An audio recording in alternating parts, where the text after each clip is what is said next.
Good evening, everyone. Thank you for joining us today for Stax's webinar on management consulting in the 21st century.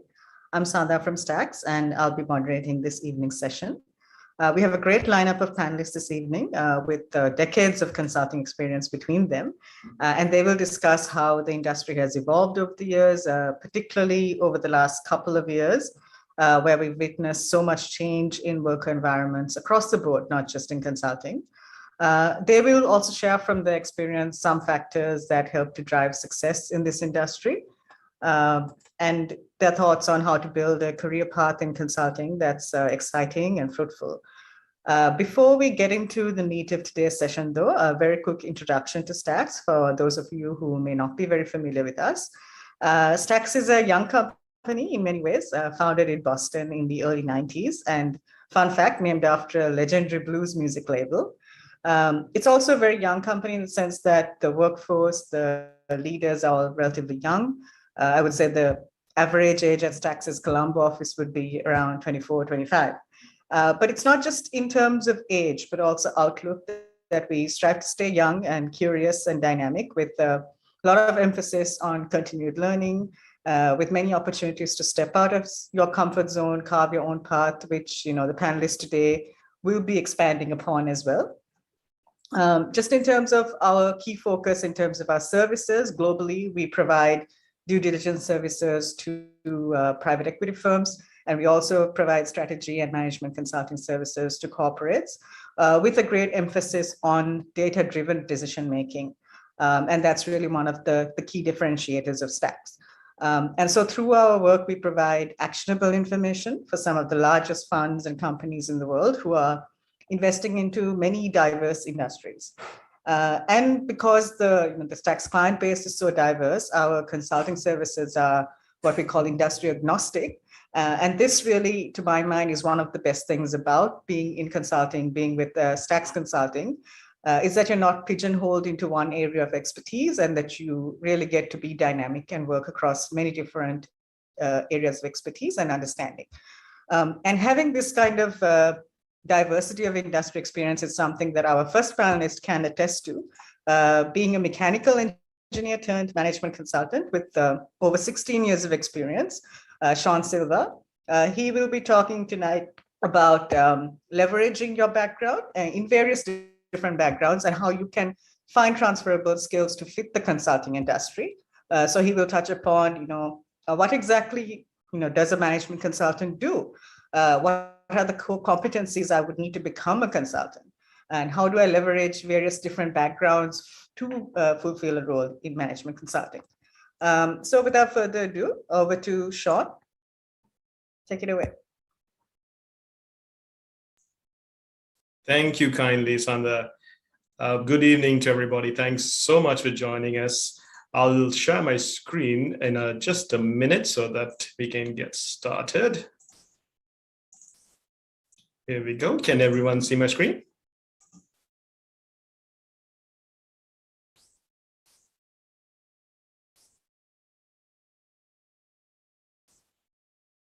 Yeah, great.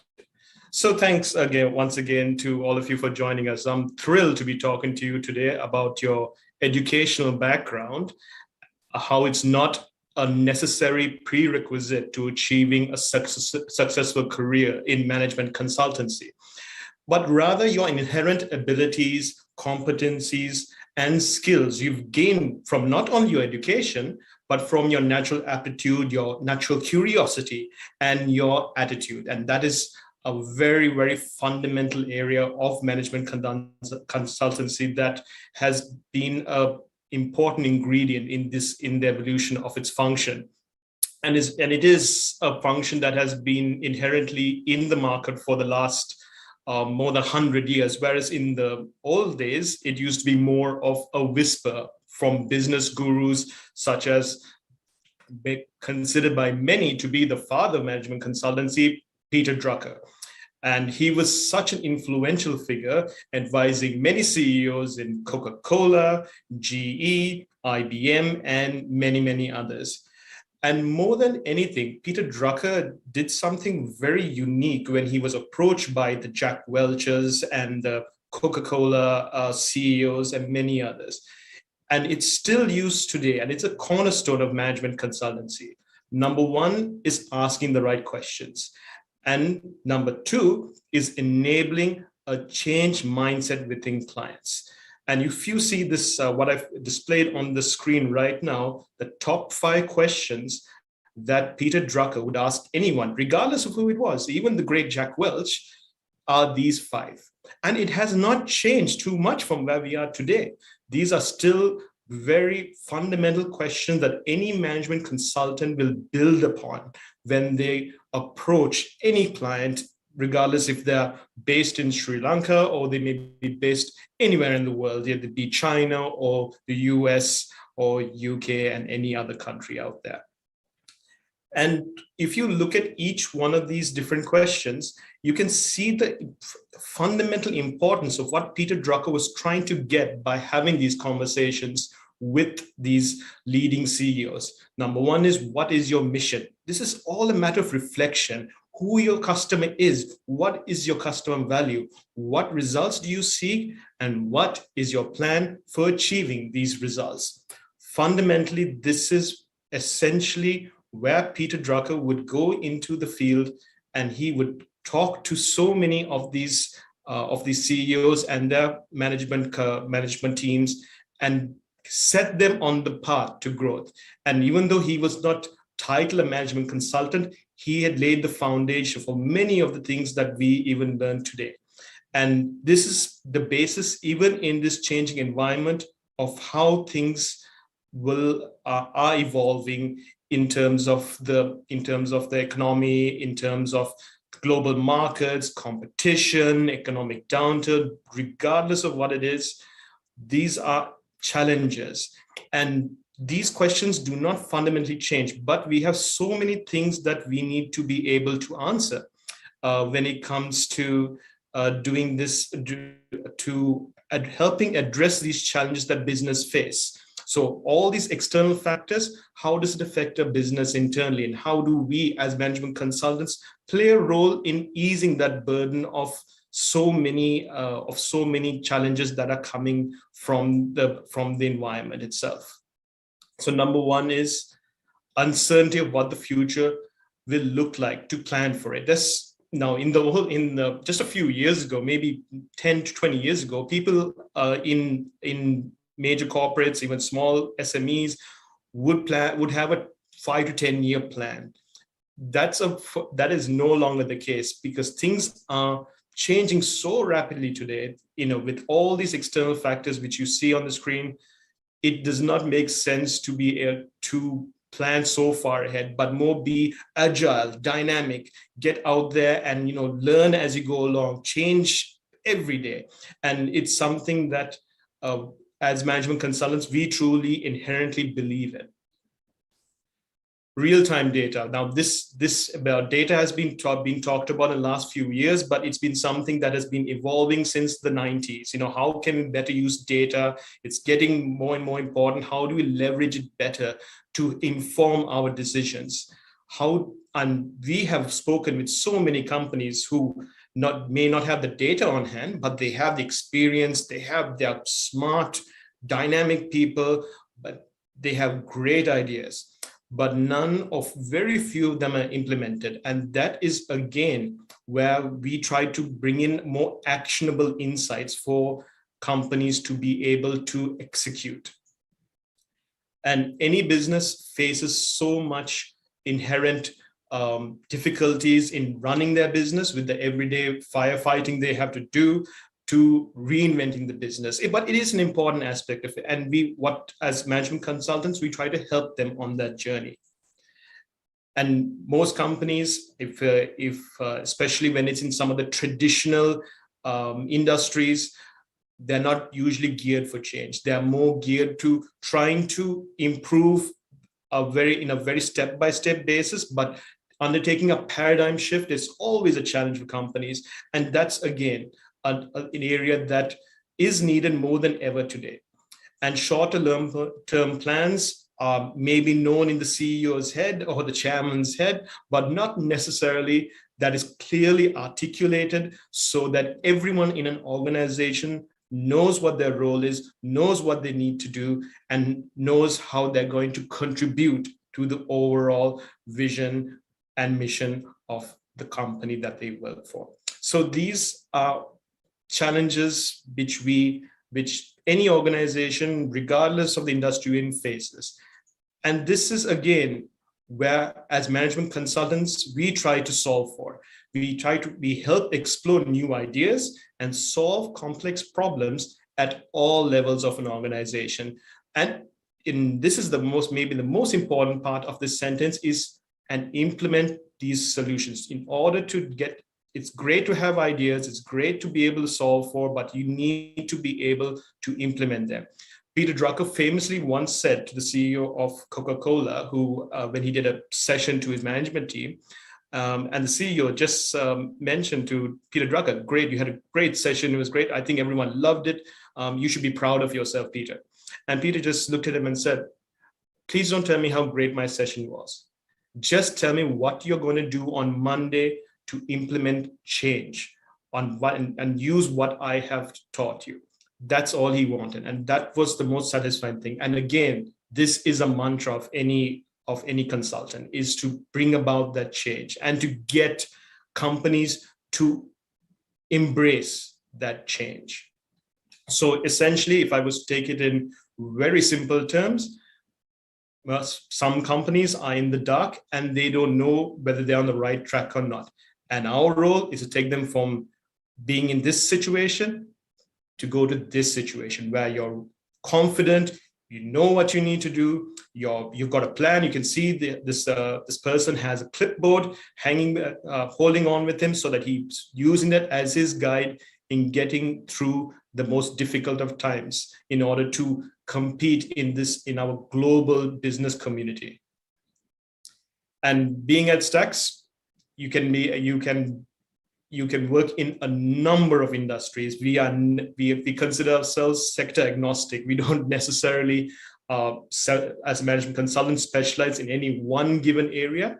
We work it all across. Everything you see on this slide is what every management consultant and Stax has worked in some form or another. And it's not just in terms of an educational study per se, it may be an educational digital tool that is used to enhance the student experience. In manufacturing, it can be from medical devices to a tire manufacturing company. There are so many subsectors of each of these industries that are displayed here that a consultant should be able to get into, understand, learn, listen, ask the right questions, and help these companies get to where they want to be in their growth plans. What you see here is quite interesting. I just wanted to display over here all the different disciplines of the Stax team right now. So we have over 100 employees working for us. This is just in our Colombo office, but we have much more in our US offices as well. And if you look at all these different disciplines, which I'm sure many of you are from the same, you can see how do all these different disciplines come together and become a singular team to solve these problems, to work together. We are always hearing on the news, different backgrounds, there's always conflicts, there's always issues to overcome, but we don't look at it that way. As consultants, we don't look at what the differences are, but rather what do we all have in common? What do we have fundamentally that makes us want to get into this field, become management consultants, learn this most interesting practice that is now becoming a dynamic industry in itself. And this is where we really come into the fundamental competencies that any management consultant needs when they join Stax. And the number one area is thinking critically.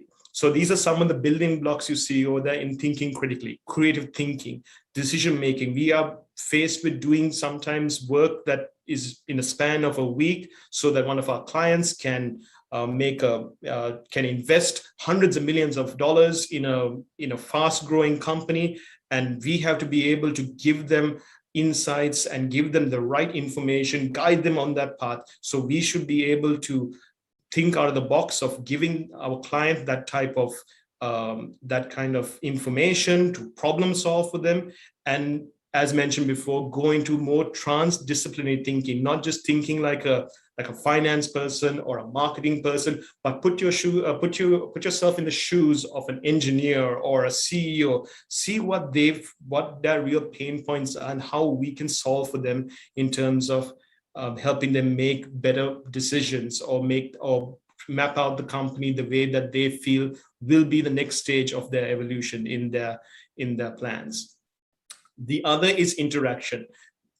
Consultants are mostly working with people. So not only within our own teams, we work with clients, and they're not based necessarily right in front of you or virtually. They are based in different countries, and we have to understand not only how they look at things in their respective firms, if they be from a more engineering based or a more finance based, we need to be able to communicate with them, orient everything that we do in terms of helping them solve the problems.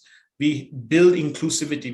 We always embrace working with clients. We don't try to distance ourselves from our clients and then just give something on a platter, but rather it's a very collaborative exercise that we go on any project that we do. And that's where the interaction building block is essential there. And then finally, we have staying relevant. As Sandha said in her opening remarks, is that change is inevitable. We don't have time to just be staying still. We need to get on board and have the competency to become digital fluent, have global perspectives, not just look at just from one narrow lens. Self-managed. A lot of consultants are sometimes, I have been in situations where there are like 8 or 9 board members, and I'm the only representative from Stax on that particular engagement. And we have to be able to present the ideas, be able to articulate it in a way that a client can understand, has clarity, and is able to take action. Learning agility. You don't have time to take 1 year to learn about a certain sector or a certain industry or a certain practice. You need to be able to get it into your head, learn it, get it into a way that you can do a study on it, or you can help the management teams go forth in their respective areas. And this may seem a little bit, the last building block you see over here is storytelling. This is especially important because when we articulate something, it can be presented in many ways to clients, and it may have been something very similar has been presented to them, but it may be not resonating with them to really take the action we want. Remember, everything is all about taking this and going into action. Do something and get it out there. Make sure you may fail. There may be failure there, but you fail quickly, you fail cheaply, then you get up and you go forth with it. So we make sure that we are able to storytell how we can make a difference in these companies, and they take those risks, they take those next steps forward, because you need to have leaps and bounds ahead if you're going to be the next major corporation out there. So this is something I'm going to leave you with in terms of where can management consultancy take you. Tivanka, my colleague, who will be coming on next, will talk a little bit more about this. But essentially, as a management consultant, you are given a lot of ownership. You cannot just be someone who is just thinking you're in a position where someone will tell you what to do and you will be given step-by-step instructions. Ownership is on you. You work with agile teams. You need to be able to keep pace. They're great. They're fun. It's always exciting at Stax, and it's exciting in the management consultancy field. You learn the latest specialization. I mean, you can learn something today which you didn't know just 2 months ago. You never even heard of it. I've learned different areas of business which was even the best of MBAs may not have taught you. Innovative practices. We are constantly being put on the edge of looking at new innovations out there. We have global exposure to many different types of disciplines. clients and different types of business models out there. And maybe this may be something that I have learned coming from engineering background, coming from a very large organization to a consultancy field, is customer centricity mindset. And it's something that we look at now in a very different way in terms of how we can go look at a client, get him to understand not only just from a one-dimensional point of view, but from many dimensional point of view. It's multi-dimensional, and this is something that we more and more engage with our clients on. So I'll leave you with this thought, with the father of management consultancy, is that the greatest danger in times of turbulence is not the turbulence, it is to act with yesterday's logic. And I cannot think of a better phrase that the father of management consultancy bestowed upon us. And I hope everyone, regardless of your management, rather your discipline that you come from, take the next step in your career and look at how management consultancy can make a big difference in any type of field that you may decide to go on. Thanks very much, everybody. I'm looking forward to answering any questions later on. Thanks so much, Sean. Thanks. That was a really clear and kind of comprehensive overview of management consultancy in the short time that we have.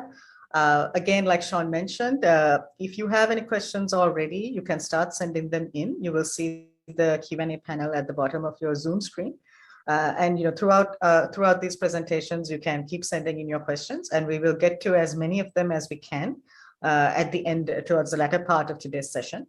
But to move on to our next speaker, I would like to call on Tivanka Bandara, who is a young leader at Stax with over 9 years of experience. And he will be touching upon today about opportunities in the field of consultancy to kind of develop yourself, especially in terms of being able to contribute to high impact projects with multiple clients locally, internationally, and having the freedom and support to think outside the box in order to solve problems and to contribute to those opportunities. And also in terms of, what is the correlation of having this challenging work environment where you have to be dynamic and think on the go, and how do you map that to solid career growth? And, again, we'll talk a little bit about the skills that you need to hone, both vertically, technically, as well as in terms of lateral thinking, to carve out this career in management consulting, if that is something that you're looking to do. So over to you, Tiv. Take it away. All right. Thanks, Sandha, and good evening, everyone. Great to have all of you here with us today. Discussion gave some interesting points about who a management consultant is and how you can leverage your background in management consulting. He also, at the end, touched briefly on areas of development and opportunities within consulting. I'll touch more on these opportunities in the consulting field and how one can see disproportionate growth. And I'll be bringing in some of my personal experiences in Stax as well, just to give some color on how I saw it as well. So just to give some background, I joined Stax as a trainee analyst right after completing my bachelor's degree. So you can technically call this my first job. And I was initially amazed by the opportunities in the consulting field, regardless of the age or the experience that you had. It allowed individuals to develop massively, both personally as well as professionally. And throughout my career, I have seen this happening to myself, because at each different stages of my career, I've seen the same thing happening where opportunities opened up, and I've seen a new group coming in also going through the same thing. So what I will do now is I'll explain 4 main points about the field of consulting that I feel is really important, and where I have also personally experienced opportunities of growth in my 8 years at Stax. So the first one is the opportunity to contribute to high impact projects with both local as well as international clients. So the field of consulting is very dynamic and very fast moving. Here, an individual will be called upon to contribute to new and exciting engagements almost immediately as they join. So the opportunities you get are based on one's capability as well as competencies, and not really depending on how experienced you are at the firm. If you can contribute to the project, you will be involved in the project or the engagement. And the exposure you get is also very, very vast. You get to work with both Sri Lankan and international clients on very different types of engagements. For example, one week you are working on a due diligence projects for a target company in the United States, or next week you will be looking at a feasibility of setting up a manufacturing facility in Sri Lanka for a large conglomerate. And after that, you'd probably be looking at on a go-to-market strategy for a client who wants to enter the US market. So very different projects and opportunities at very short timelines. That is very exciting as well. And the cool part is, as consultants, we get the opportunity to be involved, advise, and be part of a very high impact engagement that can define not only the future of a company, also an industry, or have significant social impact as well. So just to give some color on this, as an example, if you look at the due diligence work that we do for our private equity investors, the impact of this clearly goes beyond just the company that they're looking at. So just to give some highlight on what a private equity investor does, is there are these large investment funds that manage billions of dollars and invest in high potential companies to provide them with financial and management support to rapidly grow and then exit in 3 to 5 years timeline. So that's kind of like the business model that they have. And the interesting point is they specifically look at companies to invest in that have significant runway of growth and have the ability to completely revolutionize the industry that they're operating in. And as consultants, we are involved in this process throughout, helping our clients understand not just the opportunities, but also the potential risk of the investment and advising them on making the correct decision. And consultants also get engaged in large strategy engagements as well, where we help clients envision the future, define the roadmap for the company as well. And these strategies define the future of some of the largest companies in the country as well as globally, and have significant implication on the business, the employees, as well as the economy. So in all of our work in the consulting field, and as consultants, we engage very closely with the leadership team, walk them through this journey, and then there's a lot of interaction that happens between the two teams, both from the client side and from our side. And we hear their views, see how they understand the recommendations. And the best part of being in these engagements, in these high impact as well as high exposure engagements, is that where you present the findings and recommendations and the client actually starts seeing how it all connects, you can see it from their facial expressions. You can actually see the light bulb going in their head saying, oh, this is what you mean. This is how it impacts my business. So likewise, it's very interesting and then provides you with a lot of opportunity to work with some of the leading individuals in industries as well. And the other thing to remember is, in terms of the broader exposure, is that your clients are operating in very different industries. You're not focused in single industry. Your client base are operating in multiple industries. And because of this, you're always required to add to your knowledge as you quickly develop an understanding on the market and the business. So you need to be industry agnostic, but also be able to quickly be an expert based on the needs of the client. So like I mentioned before, the exposure one gets in the consulting industry, whether junior or senior, is very significant. The projects you get involved in are very interesting and different. No two projects will be the same. So there's never a dull day at work, actually. But with this, like I said, there's great responsibility as well, because you're influencing business decisions that will have major impact in the future. So with all of that, there is great exposure, and someone even at a very young stage will be called upon to be involved in these projects and see these things happening. So it's a massive opportunity in terms of the exposure that you get from the start. The second point I would like to talk about is having the freedom and also the support to think outside of the box and solve problems. And as you are also aware, the external market is evolving very fast right now. The needs of end consumers are changing fast. Because of that, the business requirements of our clients are also changing rapidly. So as consultants, we also always need to be on top of the challenging situations, adopt new ways of thinking, because these are the changes and the challenges our clients also see and require our advice on. So In most of these instances, the new business needs require us to think outside of the box and also find new solutions to problems that we've not thought about before. So just to explain through an example, one project we did a while ago required us to actually assess the socioeconomic impact of grants provided by an international agency on specific regions in Sri Lanka. These types of economic impact models are not something that we usually do. And it's not easy to build such model as well. The biggest challenge was doing such a model in Sri Lanka where the information is not really up to date and as granular as we need it. So one of my colleagues, Praveen, actually worked on the model. And what we thought was originally, do we go with the multiplier model that we can use different multipliers to do it, but it didn't provide us with the required granularity that we were looking for. So what was the solution?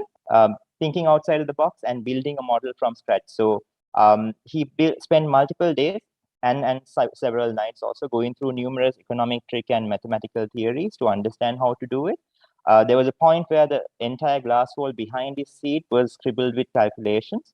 But he actually ended up building the model, and we were able to estimate the overall impact that we wanted at a regional level, exactly as the client wanted. So new business problem, new way of solving the business problem. So that's kind of like the norm that we have in consulting, where every day you have to think on your feet and adapt to the new changes.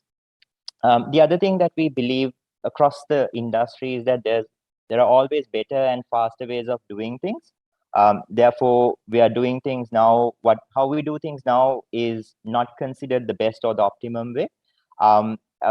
There could always be better ways of doing it, and individuals will always find new ways of doing things through technology, through better processes, etc. So we always tell our clients that the importance of innovative and outside of the box thinking, and that's also practiced within the industry as well.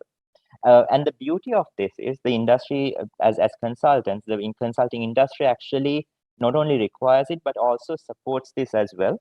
There's always encouragement to learn new things and broaden your horizon. There are very smart people around you in your organization from whom you can learn every day. And one should always use that opportunity as well. These people are always willing to be mentors and help everyone's development. And it's always good to have different mentors throughout your career because you can learn a lot from them. 8 years in, I'm still learning every day, not only from my senior members, but also from the new team members that are coming in, because each person brings in something unique and different backgrounds, different experiences, which we can all learn. That's kind of like how we keep adjusting and updating our knowledge to be relevant in the market as well. Next is what I will touch on is more of the correlation of a challenging work environment as well as career growth. Like I mentioned before, the market we're operating in is evolving rapidly, and we always need to be agile and conscious of the changes to be relevant in the market. The work is exciting, but it's also very challenging at the same time. And more often than not, we are found in situations where we have to think on our feet to make judgment calls and then get through the situation. So it's very challenging and very unique as well. And our clients are also from varying industries and have very different operating models as well. And they have very different business problems. So there's always uncertainty in the role that we play. And most of the time we have to actually start from scratch in most of the engagements, because yes, there is a foundation, but the situation for that specific client is very unique. So we need to be able to quickly get into the weeds, understand the ground level scenario of the client's operation, identify the root causes and find out what's actually happening, and then come out with the actual issues that they have, rather than the cover up other things that comes up with the findings. And the other element of this is we also need to bring in this external perspective as well, because that's why clients actually hire consultants, not just to have the internal view, but also bring our own independent perspective based on what's happening in the market, global best practices, what we have done before, right? So this is a very fine line, and we need to make sure that we identify both sides and come up with the recommendations that are actually applicable in the client's context, as well as that can be implemented. Because the last thing anyone wants is strategies or recommendations that cannot be implemented. So that's why the work is very challenging. You need to be able to go through and identify and provide recommendations that are really insightful for that specific client. And the other challenging element is like I said before, you're engaging directly with business leaders.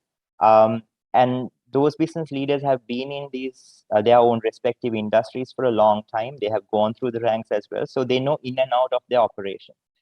So they have a thorough understanding, and us as external consultants need to be aware of that, understand their knowledge, leverage that as well, and then do a very thorough job to make sure that the recommendations what we provide is also backed by our findings, and then they also agree to it. So there's a lot of people management across the hierarchy from a client side that we need to do as consultants to make sure that we get the message across, and they also understand what we are saying is important for them. And it's not only external clients as well. There's a lot of internal stakeholder management as well. Your directors, to your managers, your project managers. So all of these things will actually develop an individual's personality as well as people management skills, which is a very important thing, very important element in a consultant's role, because that's the first thing that you need to actually develop as well as a soft skill, be able to manage individuals across the organizations. The other thing is that nothing is consistent in our work. It's always changing.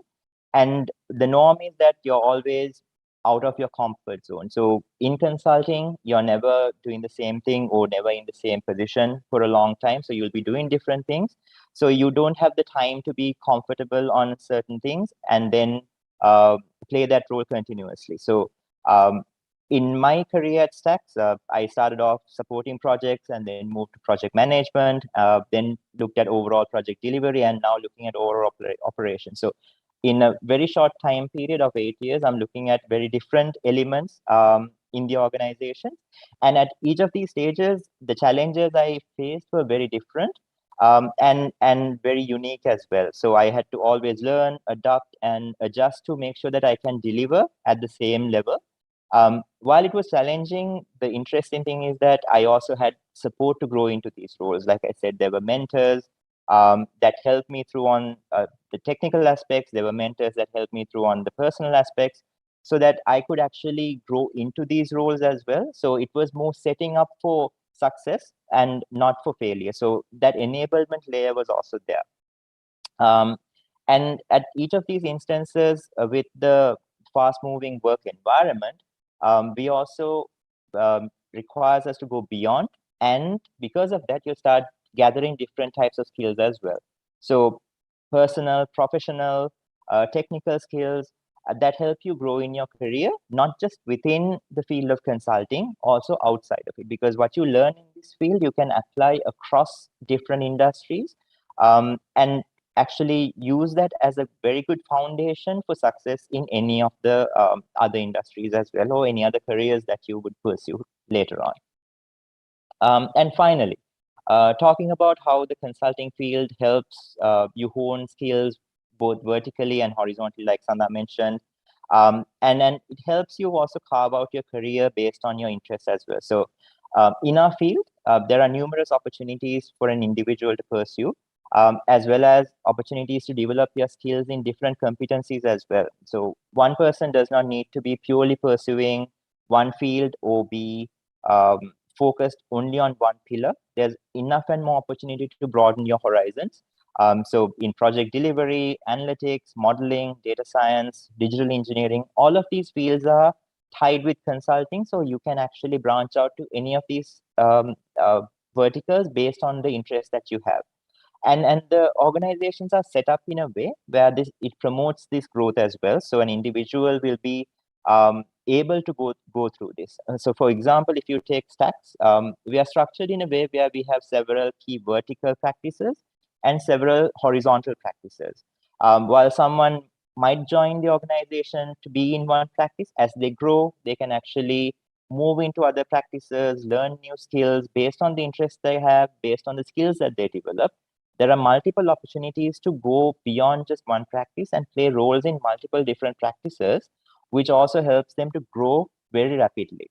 So this consultants, because of this, the consultants at Stax actually have what we call hyper-personalized careers, where their career progression is customized to each individual's competencies as well as skills. That will help them actually go through the ranks very quickly, and also develop themselves and be aligned to the job based on their interests as well. And to support this, the organization also has an enablement structure that not only helps you grow in your career at Stax, but also throughout the period, you will actually go step by step in developing it. And this enablement layer actually helps you even after your career at Stax as well. So those are the main 4 points that I wanted to mention. In summary, first one is actually the exposure that you get and the opportunity to work on high impact projects, both with Sri Lankan clients as well as international clients. Secondly is the freedom and the support that you get to think outside of the box and solve problems. And thirdly, the correlation that we have as consultants on a challenging work environment that actually leads to career growth. And finally, the ability to develop your skills both vertically and horizontally to actually carve out a career based on the interests that you have. So these are 4 elements that I've actually seen throughout my career at Stax that has helped me grow personally as well. And I've seen people actually grow quickly because of these elements as well. And this is common in the field of consulting across the organizations. So what I will now do is I'll hand over. The next session would be through Firas, who's also started his career at Stax and then moved into different ventures in multiple different industries. And he'll speak a bit more on how these elements that he gathered through Stax actually helped him through that. So once again, thanks for being here. As Sean said, excited to hear some of your questions that you might have at the end of the session. Over to you, Sandra. Thank you, Thiva. Thanks for drawing from your experience at Stax to identify some of the self-development opportunities in consulting at large. And like Thivanka mentioned, so after hearing from 2 people who are currently at Stax, we also want to bring you some insights from a Stax alumnus who has done multiple stints at Stax actually from a very young age as well. So he can talk through his career progression. Firaz Marker, welcome to the event today. He will talk through how things like structured thinking, being client-centric, honing your communication skills, how those are really the cornerstones of being in consulting and how over time that really helps you develop a progressive mindset. Welcome, Firaz. Thanks, Sandra. Thank you very much. So I think the 2 panelists before me very nicely covered what being a consultant is. And what I want to do is sort of break down into 4 parts, right? What being that consultant sort of gives you as a person and who you become as a person, because like Sandra said, I've spent two stints at Stax, and I did 6 years, then I went on to 2 startups, and then another 2 years, and then I'm currently at a telecom. But what I have very clearly seen is that consulting gives you 4 things. Number 1 is it really helps you to develop very, very structured thinking. Number 2 is a very customer-centric or solution-centric approach. I'll break these down in a few minutes. Then number 3 is really ownership and focus. And number 4 is how to effectively communicate. Because at the end of the day, in my experience, what I've seen is these 4 things that I've gathered from Stax and management consulting in general really helps you to punch way above your weight. Because what happens is you'll see in a traditional industry, how you develop these 4 skills is really by being in that industry for maybe 5 years, 10 years, 15 years, and then you know everything about it. But what a consultant is, and I think Sean and Sivanka very nicely covered it, it's very high impact, very high speed, and very vast.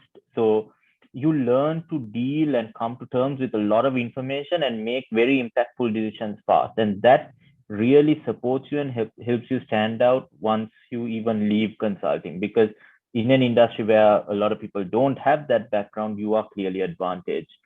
So let me get into the first point, right? Structured thinking. So what do we do at Stax? What do we do as a management consultant? We go into a client, we have maybe 3 months, maybe 1 month, maybe 1 week to make impactful change. Within that time, you have to understand the client's market, you have to understand the client's management teams, decision-making structures, processes, data. You're essentially understanding that whole business, the way they do business, the way the market operates, and you have to effectively give them impactful recommendations or support them in deploying impactful recommendations in a very, very short time. So going through this cycle continuously, client A, B, and as Sean mentioned, we're all industry agnostic. So, you might be doing it in agriculture one day, you might be doing it in tech another day. So you're dealing with vast amounts of data, and what consulting does is it helps you really structure that. It doesn't matter. It doesn't matter if you're dealing with manufacturing. It doesn't matter if you're dealing with, bottled water. It's about how you structure that data. And what consulting does is really supports you in filtering out the noise and really structure what matters. There could be 100 components in that market or in that project, but you really need to identify what is my impactful 30 components, 40 components. And that is what consulting does. It really helps you hone that skill. And when I've left, or after I left Stax, what I found is even setting up and sort of scaling the startups, or even being in the telecom, which is a very large company with a lot of structures, it really helps you pick up the speed, pick up the pieces very fast, and you get to decision making very fast. So you don't have the amount of time it takes someone else to get up to speed, and you have more clarity in your decision making. So it really supports you in the industry as well. So being in this field has massively benefited me in terms of being able to see problems clearly, being able to work with different teams. I don't know how many mid-career professionals are listening to this right now. I'm sure you can resonate. You're working with different teams. You need to understand what they do. You need to understand how your part fits into it, and you need to reach a common goal. What consulting does is it helps you break that down and get to that goal faster and get to the right answers fast. So that approach of structured thinking really supports you in dealing with any situation. It could be dealing with your lower level managers, it could be dealing with your CEO, or it could be dealing with your board. You are unfazed because you have a clear picture. And number two is sort of solution and customer centricity, right? So in consulting, what you need to do is a client is coming to you with a problem or potentially a new project, and they're coming to you because they either don't have the internal resources to do it, or they're looking for specific experts to come and do it for them. So going back and telling them, I'm sorry, we figured out this part, but we couldn't figure out this part is not on, right? So you always need to understand, how do I get to that impactful answer? How do I solve this problem for the client? And again, once you do it over and over again, you start to always have the customer first. Now, when I say customer, it doesn't mean the end client or the retail client. It could be the client himself. But the point is, you start to understand and have your end objective in front of you, right? So you always make sure whatever you're solving for is solving that problem. You're not getting sidetracked. You're not going in different tangents. It's a very clear-cut approach. And this is something, it might seem very obvious, but in being in the industry, working with different partners, different stakeholders, what you tend to see is processes get in the way, people get in the way. And what happens is they tend to then, you try to fit the problem to your process, or you try to, understand what resources you have and how do I fit it with that. And what that does is it leaves the customer by the wayside, and that shouldn't happen.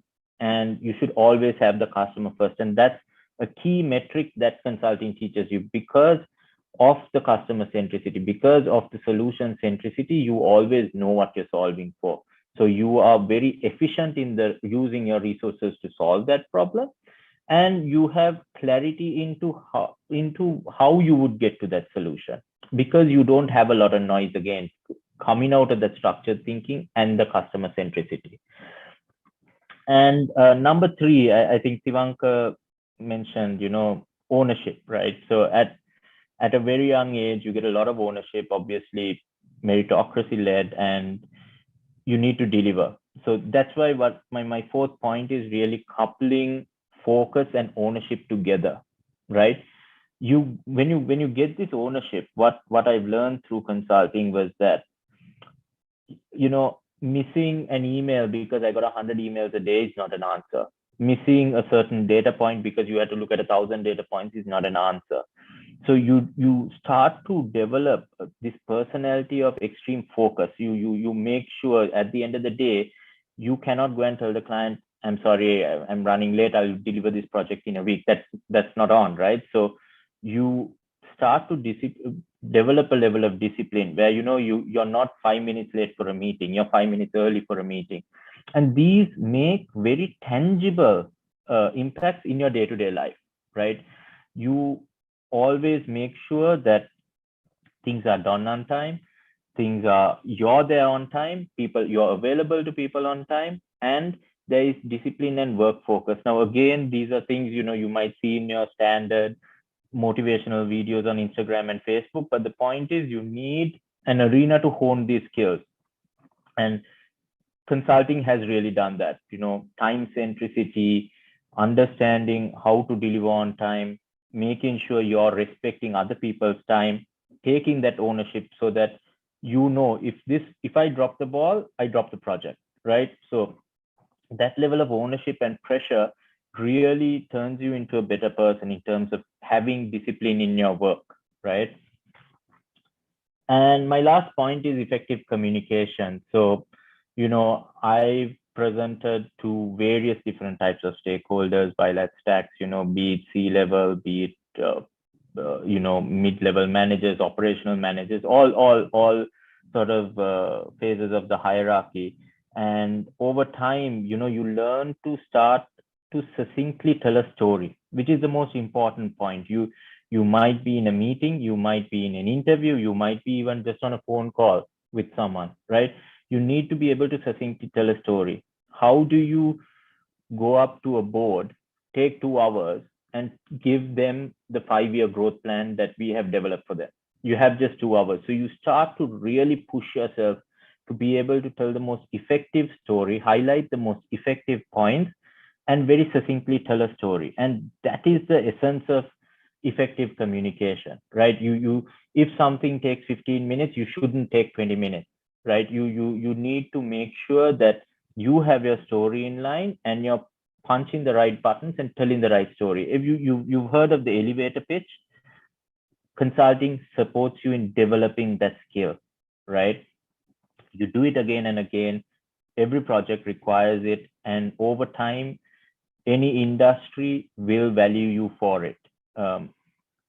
And obviously, once you tie all of these things together, is what I want to get back to, is when you have structured thinking, when you have a customer-centric approach, when you have ownership and discipline and effective communication, that really builds a very, very effective business person, right? So if you look at the general market, be it Sri Lanka, be it overseas, any industry is looking to hire from the consulting field, right? It could, and they're not necessarily looking for experience in their specific industry either. They just want a consultant. Why is that? Because they understand the value and impact these 4 things, in my opinion, bring. And so as someone who spent 8 years in consulting, as someone who spent 8 years at Stax, I think these 4 points, structured thinking, customer centricity, discipline and ownership, and effective communication are 4 key things that I walked away with, and I firmly believe, and I'm grateful to Stax for instilling in me, that has really helped me propel my career post consulting, right? Sandha? Thanks, Firaz. Thanks for drawing on, some of the challenges that you faced at Stax as well in consulting in general, and how those have really helped you to grow, not just in the consulting industry, but in terms of transferable skills as well. And so before we get to our final speaker, I would like to tell you all again to please, send in your questions as you listen. The Q&A panel is open. And we will get to them once Rashmi, our next speaker, has gone through her presentation. So to move on to our final speaker, we would like to introduce Rashmi Pirisparanavithana. She's a charter holder from CFA with over 15 years of experience. And Rashmi and I actually go way back even before Stax, as we were in school together many years ago. And I think at that time, neither of us could have imagined that, we would be following a career in consulting. But Rashmi will talk about how, it's really important to carve your own path, being agile to life's changes, being open to opportunities and saying yes, while staying true to your priorities, and how, there are amazing opportunities that may come your way that you may not have thought about earlier when you were mapping your career. But I think, there's no better person than Rashmi to kind of explain to us through that. So over to you, Rashmi. Thanks, Nada. Hope everyone can hear me loud and clear. Today I'm going to talk about something that's maybe a little different to what my other colleagues spoke about earlier, and that's really about carving your own path. And to be honest, I don't think I ever really thought about it that way, that I would ever be carving my own path. And I didn't set out to do this 10, 15 years ago. My background is in finance and in investment research. And I thought my career path was pretty well defined in that sector. But, as life happens to most of us, my personal circumstances changed. I had kids, and I was no longer really able to commit the same hours or time at that particular time, while I was managing the demanding nature of my work. And at that point, like so many others, I really had to reflect and figure out what was the right balance that I wanted. And I'm sure that a lot of us can relate to that, whether we are young parents or students, whether we're juggling higher education, taking care of aging family members, whichever things that we're juggling with, and at whichever stage in our careers,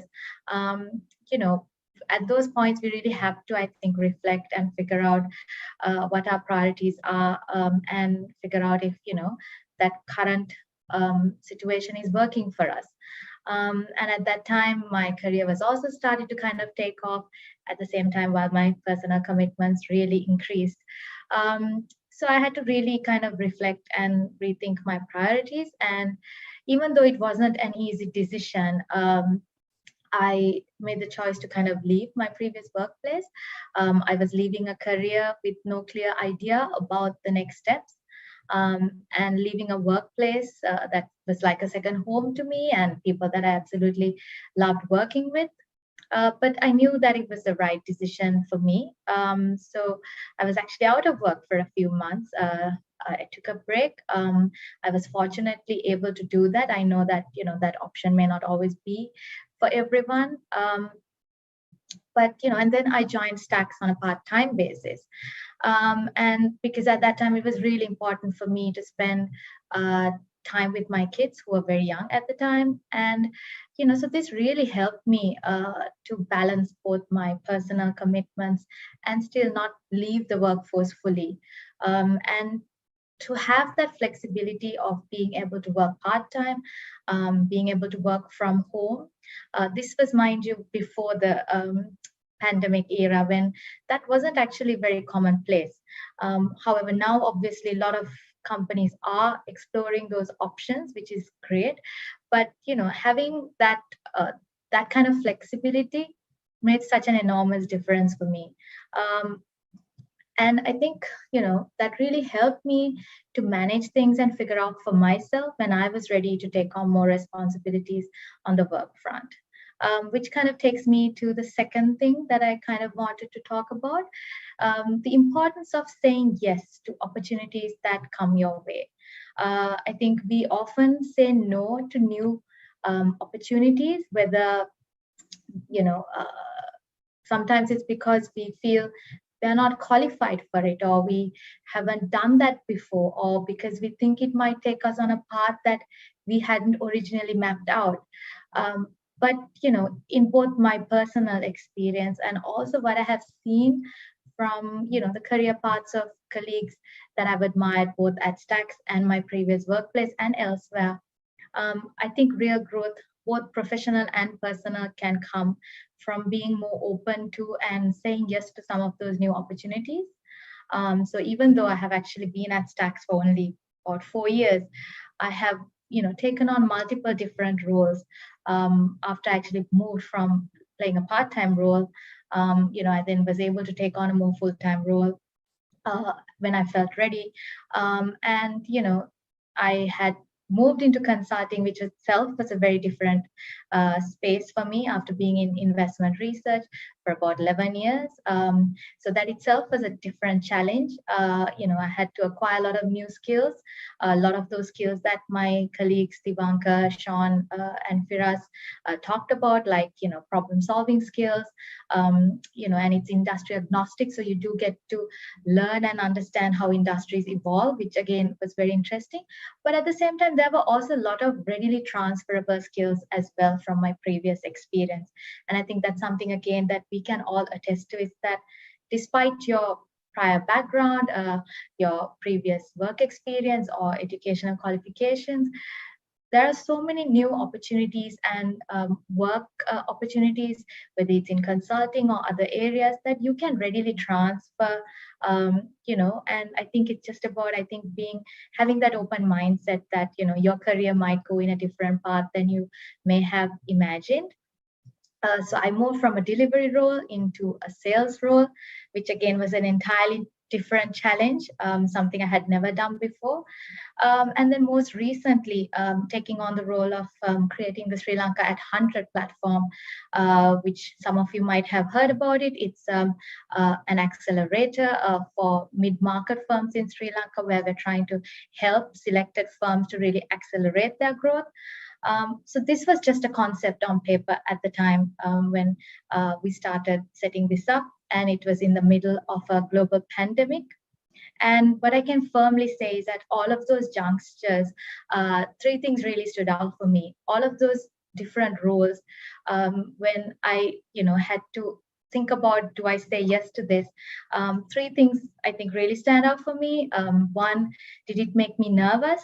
2, had I done it before? And 3, was there a downside risk of failure? And I would confidently say that it was true on all those accounts. So there was a lot of nervousness attached to saying yes. I'm sure all of us feel that, but I really thought it's important to take that leap of faith and back yourself up and say yes to those opportunities. And I think even though you may make mistakes along the way, and there's a lot you need to learn on the go, the growth, both professionally and personally, can be and has been so rewarding.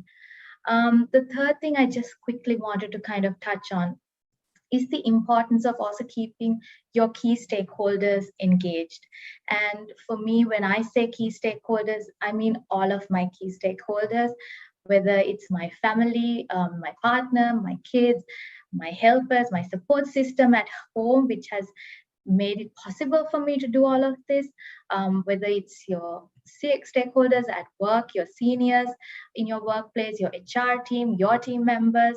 I think being open and communicating and having a very open dialogue about your personal circumstances, about the different kind of roles that you'd like to play, different skills that you'd like to acquire, continuously, I think, having those discussions, and this is something we do in my team almost every day. Somebody has some personal commitment that they need to juggle, and this can vary from parents that need looking after to educational commitments. So just working with those key stakeholders and figuring out collaboratively what will work, I think can take such a weight off your shoulders and also avoid a lot of unnecessary miscommunications. And I think with the pandemic, I think this has been something I think a lot of companies are trying to do. And we've done that a lot at Stax as well. Just being aware that, people's lives have changed a lot. A lot of people are juggling, from having to now teach kids from home to not being able to have that outlet of going into work and discussing with your colleagues. That all adds to a somewhat more stressful environment. So just being aware, and I think talking to your stakeholders, that I mentioned above, I think can really make that difference. So I don't want to take too much of time since I think we're almost at the end of it, and we do want to take some questions. But I also want to just kind of leave with the note that carving your own path, again, isn't easy. It does mean, being open to knowing that your career path may go in a completely different direction than maybe what you originally thought.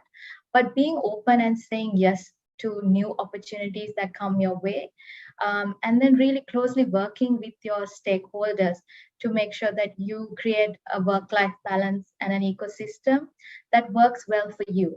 So that's obviously from my personal journey, but for everyone else, it will be obviously very different. But I think just thinking about that, constantly evaluating your priorities, etc., I think can really make a big difference.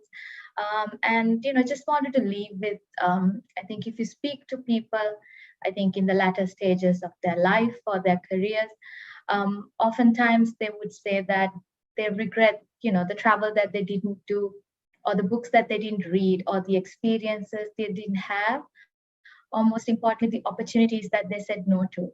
So I think for me, what I really try to keep in mind is that between now and that point, the choices we make and the opportunities we say yes to can make all the difference. So with that, I think I'll hand it back to Sandha. I'm sure we have questions. So thanks, everyone. Thank you, Rashmi. Very insightful. And I think we'll pick back up on some of those threads that you mentioned as we talk through some of our questions. At this point, I'd like to invite all the panelists to please turn their cameras back on. And we will take a couple of questions that we've got through our Q&A panel. So to start with, I think perhaps this might be a good one, and I'll direct this to Sean and Firas, but all the others also please jump in.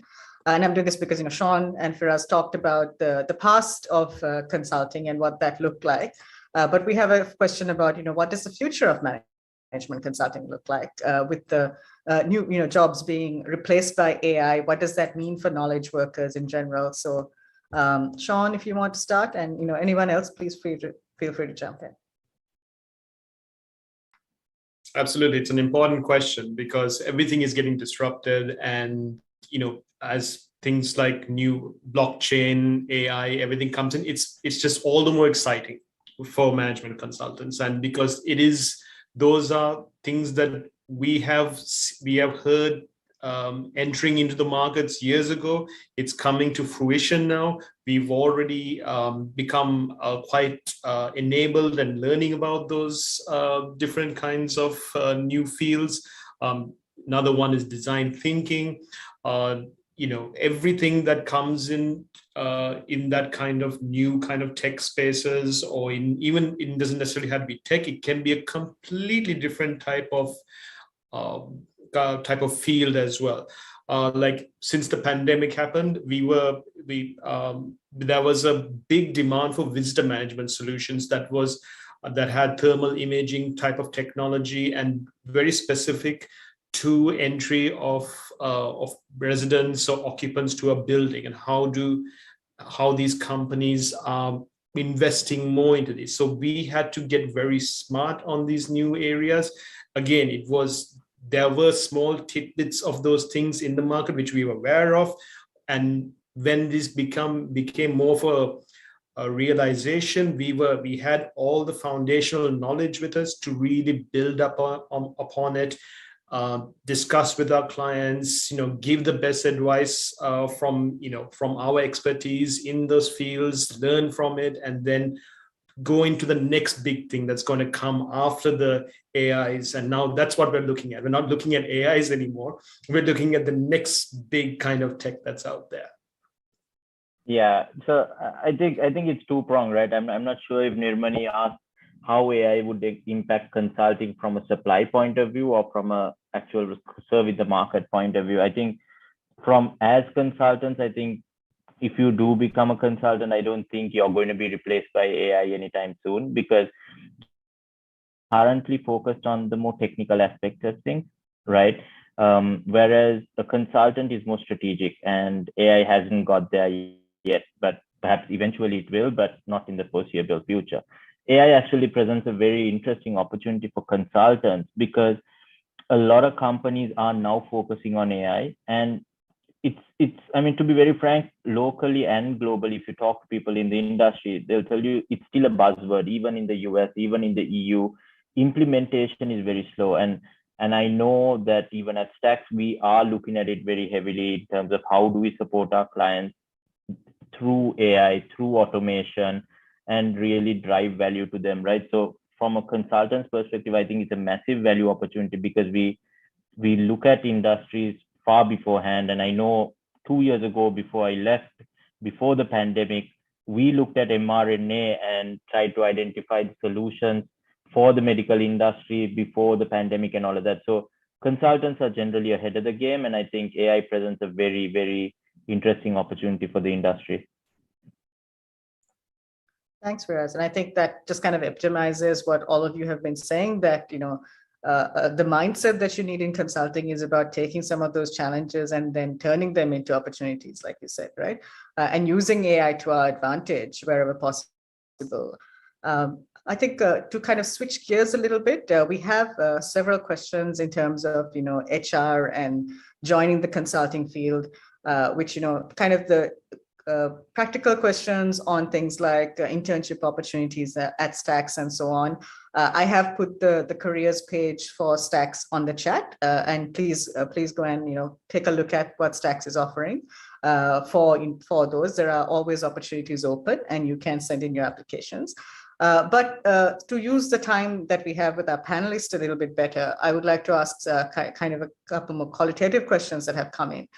So one is, I think we can bundle some of them together. One person wants to know, how do you write a killer resume?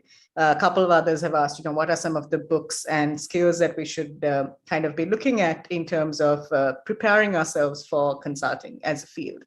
And so I'd like to ask maybe Divanka and Rashmi to pitch in, because I know the two of you have been sitting in a lot of recruitment sessions over the past few months. Are resumes even that important anymore? What are you looking for when someone walks in through the door? Are you looking at the resume, or are you looking at how they present themselves? Or what are you picking up on when you make that decision to hire someone? Siva, maybe why don't you start? Yes, maybe I'll get a start and then Rashmi can pitch in. Absolutely, Sandha. I think resumes are important, but that is more of, at least in the consulting field, it's becoming more of a first-time filter where you scan through, identify the skills and competencies. But like I said, if you remember what I mentioned earlier, anyone who's joining Stax gets involved in project in some sort of capacity at the very early stage, right? So it all depends on your capabilities and competencies rather than the experience that you bring in, as well as your educational qualifications. Because in recruitment sessions, what we look at mostly is how do they address a certain question? How do they approach it? Their thinking pattern. How can you solve like a complex case study or a question into smaller elements and then make sense out of it and give a very clear and concise answer? And also the ability to think on their feet, which are all very required elements of a consultant. Those would be the things that we evaluate a lot in a recruitment session, as well as in most of our assessments as well, rather than purely looking at the resume and the qualification. Rashmi, anything to add into that? Yeah, I mean, when you say resources or books that might help you to also pick up skills, etc., I think, now I think we have the luxury that we have just a vast abundance of resources that are available to us, whether it's online courses to a lot of information that is just freely available just on, Google itself. Google search will give you a lot of information, just secondary research. I think I would say it's really important, and this is something that I'm really thankful that I built even in my previous workplace, is that you have to keep reading. You have to stay abreast of what's happening in industry. I think you have to be really interested to know that how is, for example, AI going to impact or disrupt say traditional sectors that maybe hasn't really been disrupted up to now. How is, for example, quantum computing, how is that going to impact the landscape when it comes to the healthcare sector? Because a lot of that will unfold in the years to come, but I think understanding what's happening today and understanding what certain companies are doing today and will kind of drive some of those disruptions, I think is really important, so that you build that knowledge and have that understanding. Because I think I saw some of the other questions also about because we are advising companies that are doing that business day in, day out. They have a lot of understanding about that industry and their business as well. So we have to be, we have to play that role of thinking even ahead of, for them to be able to say that, look, even your industry is going to be disrupted or could potentially be disrupted by a completely different element than what you're just looking at. You might be just looking at competition as your current set of competitors, but technology could potentially just be a completely new threat as well. So I think to do that, I think it's really important that we tap into those resources, and some of that could just be documentaries. I think all of those, and always sharing those with your colleagues or team members, which again is something we do a lot at Stax. If you're in a knowledge-based environment or in a company like that, I think using all of those resources that are at your disposal. But I think in terms of what specific, I don't think we can, I would say that it's really important, just keep updating your knowledge and your skill set. Thanks, Rashmi. I think that segues beautifully to one of the next questions that we have. You're talking about having this plethora of information sources at our fingertips, which is a great thing, but it can also be a challenge when you're in the knowledge industry. So one of the questions that we have is, what role does knowledge management play within this industry, and what kind of systems fit into the kind of workplace that we're talking about? So anyone who wants to take that, maybe Tivanka, you can answer from Stax and operational point of view, and any of the others in terms of what you have seen, not only at Stax, Firaz, if you want to talk about some of your other workplaces. How does KM really fit into to the workplace today? Yeah, sure, Sandha. So just to elaborate on that, what Sandha mentioned as well, as you all know, we are in the business of knowledge sharing and knowledge services. So the biggest resource that we have, or the biggest opportunity that we have, is to preserve the knowledge that we have and maintaining it within. So we don't want to make it there where individuals do independent projects and that knowledge is not shared anywhere. And then if for some reason that person goes out, that knowledge is lost. That's the biggest loss for a company in consulting. So what we have done is we've actually come a long way in this journey, starting off from maintaining information, documents, all of that in Excel-based, to in servers, to now we have actually looked at developing our own system as well. And there's also similar systems that you can get off the shelf as well. But what we thought internally was to develop our own system where it makes sense for us to store the type of information that we need.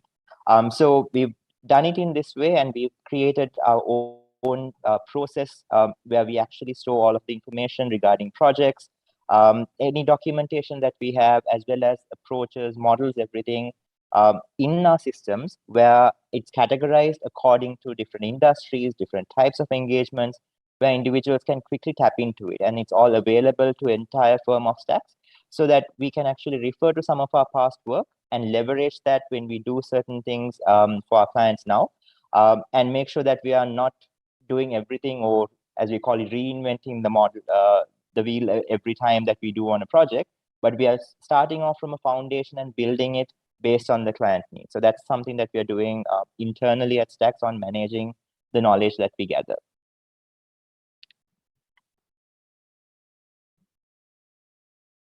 Yeah, I think to add to that, Siva, I think the key thing about, I think the question is, how does knowledge management systems fit in? I think it fits in across a ton of different areas, right, Siva? Precisely as you mentioned, from storing purely the work output to storing the knowledge of the creator of that output also is very key. But I think what we're trying to crack, or the industry, or I mean, any business is trying to crack, is really how do we effectively access that? So that is where I think a lot of the focus in terms of knowledge management systems should be, because I think we've cracked the storage part. How do we effectively access it is the area that needs to be focused on. Thank you, Paul. So we have another question that is talking about, what are some of the skills that are needed in consulting, but also in gearing up for a career in consulting. Should you try to be a generalist or a specialist when building your skill set? And to add on to that, I think I will kind of bundle that with another question that talks about an interesting challenge, which a couple of you also mentioned in your presentations. That as a consultant, you have to make recommendations to people who have been in a certain industry, have run these businesses for many decades. So how do you know that you're saying something that is better? Why can't the client do this themselves? What can you say as an industry outsider, especially if you're considered a generalist and not a specialist? So perhaps those two in combination, if a couple of you want to take a crack at answering from your experience. Sean, do you want to take a step, or maybe I'll give a quick listing and maybe you can? Yeah, I think this is an interesting question, because I think that is something, most of the time, I'm sure even firms that haven't previously used management consulting before also probably, some have maybe had thoughts like this. But what I would also say is, and I think this is common, I think all of us have this experience, is that when we've met with some of these clients, is that most of the time they're doing a lot of day-to-day firefighting. Most of the time, a lot of these companies aren't able to pause and look at, what's changing in the environment. They're not able to really look at what opportunities there are to either do drive incremental growth or even look at transformational growth, because most of their energy is really spent on day-to-day firefighting, managing retention, managing operational issues, productivity issues. And I think there's also a case of, I think when you're in it, I think you sometimes also have blind spots, and I'm sure we can all relate to that. So that even though you may see some of the problems, but you may not be able to connect all the dots to figure out, okay, here's the root cause of why this problem has manifested. And I think another big advantage that we can really bring in as consultants is also drawing from that lateral thinking, drawing from global best practices, industry best practices that are in another industry that still may really apply in that particular sector as well. So I think the advantage of being able to just draw from a lot of that lateral thinking, and also having a repository, a global repository of just the most cutting edge industry know-how that we have access to here, that not all companies may necessarily have access to, I think still puts us in a huge position of advantage to really add value to our clients. I think I'm sure Sean can also add a lot to this, since he has worked with a lot of both local and global clients. So Sean, anything you want to add to that? Yeah, absolutely. I mean, talking with let's address the first question, is about generalist versus specialization. So coming from an engineering background, there are certain loves I have in industry. I love the automotive industry. I'm passionate about it. I'm passionate about the agriculture, healthcare. Those are sectors, I am always excited, more than I usually am in some of the other sectors, perhaps. So it's always something that you go in with your favorites and you love it, but you are also quite adept to the others. So yes, the generalist is always good, and we are generalists. We have knowledge on almost every sector that is out there. But you always, as an individual, you always have your own passions that you go for, and you have your favorites. And it's always exciting that when you are in a project that follows one of those passions. So to answer the second question, which is more about how do we work with some of the people who may be more of maybe in the industry longer than we have been, maybe in an area which you are not specialized in. And the fact of the matter is that we don't believe in working in isolation from the client. It's a very collaborative exercise in any of our engagements. We work together with them. So we never come into an engagement and say, we know more than you would in your particular industry. Even if I am an expert, like a 20 years of expertise, it does not matter. We don't go in with that mindset. We are here to tell you what to do.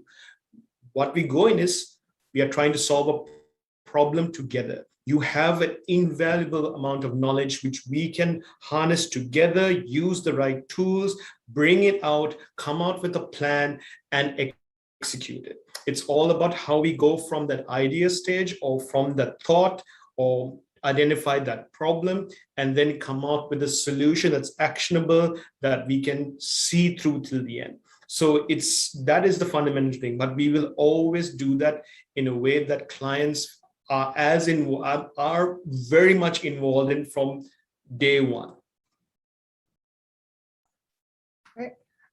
Thanks, Sean. That was really insightful. I think gives a window into how we think about it when we go and present to clients and how we interact with clients.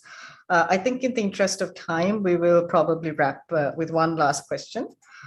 So we have a couple of questions that are asking about, consulting is kind of notorious for bad work-life balance. So how do you manage that, especially in light of the pandemic and working from home?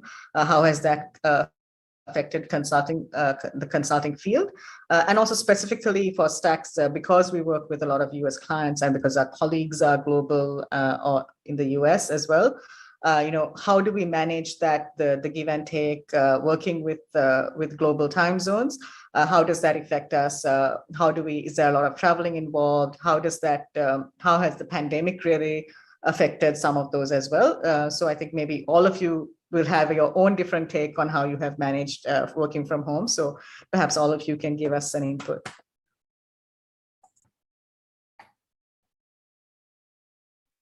Firaz, you want to start, or Rashmi? Firaz, you want to start? Yeah, sure. I mean, look, my experience as Stax was actually pre-pandemic. But what I can tell you is, it's not a 9 to 5. To be very frank, it's not a 9 to 5. But that does not mean that you are busting every day, 16 hours a day.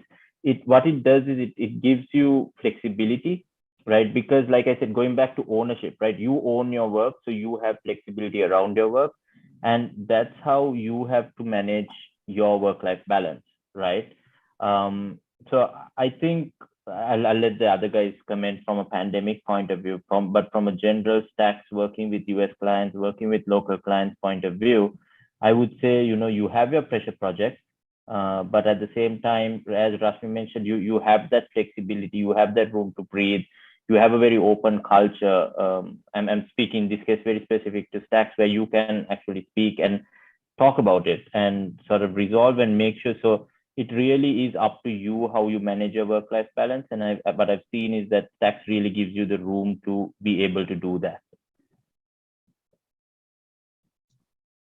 Yeah, and maybe I'll just add to, I think, pandemic, I think has obviously affected all of us. And I think, for me, working from home and, that happened, I think, pre-pandemic. So I was somewhat used to that model, but I'm sure, just like, along with everyone else, it was a real change for me as well. And I think already having a model that was tried and tested of us also working from home from working from different places and still being able to drive the client outcomes that we wanted to drive.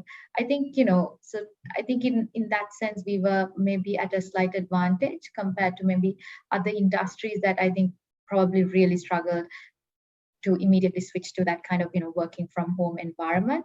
But having said that, I think, constantly having to, in that kind of lockdown mode, also juggling a lot of other personal commitments, obviously wasn't easy. But I think, again, having that flexibility, and I think working with all the other team members, with Tiva, for example, we'll have daily sessions where we discuss some of those challenges. But I think that really has been the culture here, and I think that has made a huge difference in just being able to manage those changing, evolving priorities. I mean, clients' needs are changing, industry landscapes are changing, and the way we do things post-pandemic, I think some of those changes I think are permanent. And I actually see a lot of opportunity for a lot of other firms also to become more flexible in how they operate. And I think that really means whether your client is sitting in the US or elsewhere or in Sri Lanka, I don't think that really has been a challenge for us. Tiva, Sean, anything you guys would like to add? Yeah, Rashmi, just touching on what you said, I think you made a very important point. Like from the starting days, we were working with our US officers, and while we might have been in office, we were in 2 different time zones. So operating was always either through teleconference or through a Teams call, sharing information on a daily basis, getting on those calls. So it was, while we were in office, it was always a remote setting for us. And when the pandemic hit, we were actually able to quickly get everyone home, get the setup done within over a day, just to get everyone running. And I think since we had that mental preparedness by doing it with our US officers, applying that into our Sri Lankan clients was not that difficult. And they were also working from home. And then interesting to say, none of our projects were really impacted by it. Even projects like project management office engagements, where we actually have to be at client sites most of the time to deliver those projects, we were able to do it remotely. And kudos to the team who actually found ways of engaging with the client, being with the client, and with the client teams to continue to deliver value even though they're not office. So I think having, like Rashmi said, having that early heads up and be prepared for it actually helped us through the pandemic. And I think we've gone through multiple lockdowns, and during this entire period we were working on projects delivering either international, Sri Lankan, all of these projects, and we've been able to manage through that and get things sorted out without any issues. So I think that's part of being prepared for it and getting on with the times and adjusting to it. Sean, anything, because you've been delivering quite a lot of international projects during this period? Yeah, I mean, absolutely. It's been such a interesting and also, I mean, it's been a great journey, even despite all the challenges we faced. I mean, as every business has. But I think more than anything, at Stax, we have a great teams. We work with some of the best guys I've ever seen out there who comes in, is very collaborative, whether it's remotely, whether it's in person, it does not matter.